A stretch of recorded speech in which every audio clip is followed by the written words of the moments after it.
Minister Geraci, green development is so crucial. How do you see, the general idea of green development? How much momentum will that really provide to the Chinese economy? It is one of the industries in China and trends that I like the most.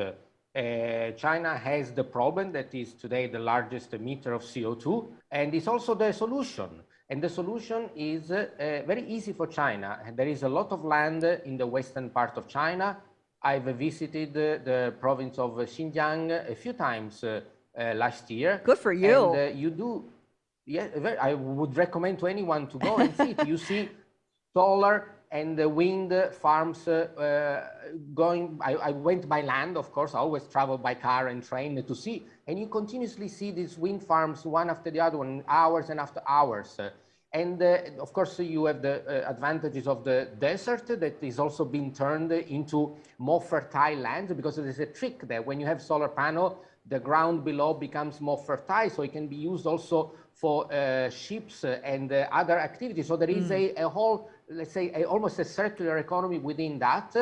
And China, with 1 terawatt of installed capacity, is the leader in the world. Yeah. And the other opportunity is for these, you mentioned components, wind turbine and solar panel, to be exported, because we in Europe also need to do the transition, and we cannot do it without purchasing relatively convenient, cheap items from China. We cannot make internally. So if China makes them more and exports, we will take a hit in terms of GDP, because we import instead of making, but it will push our green development also. But technologies, as we know, now is being evolving into debates about rules-based system. It has a lot to do with how people see the quality of innovation. So Professor Ju, on that point, I would love to have you to express your views. The technology competitions is also involving in multi-market and multipolar way. For the technology competition, the key is equal, it's a fair competitions. And it's not these restrictions and also punishment.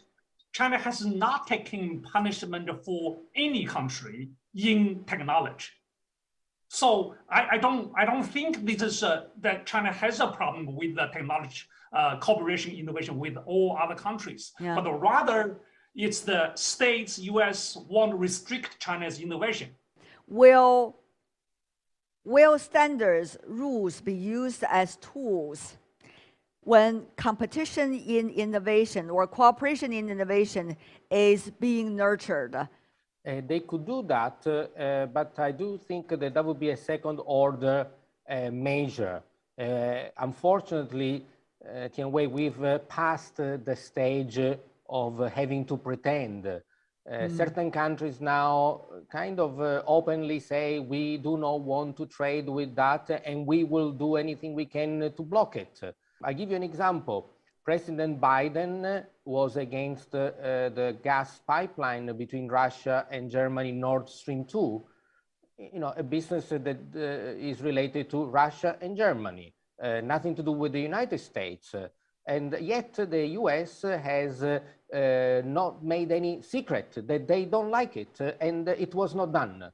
They didn't need to say the standard of the pipe, the size does not comply with this and that. They just said that you guys in Germany, Mr. Scholz, you don't do it, and he didn't do it. This is before the war. I think, unfortunately, we have gone past the stage where you need to pretend, and the confrontation is now taking a more direct level.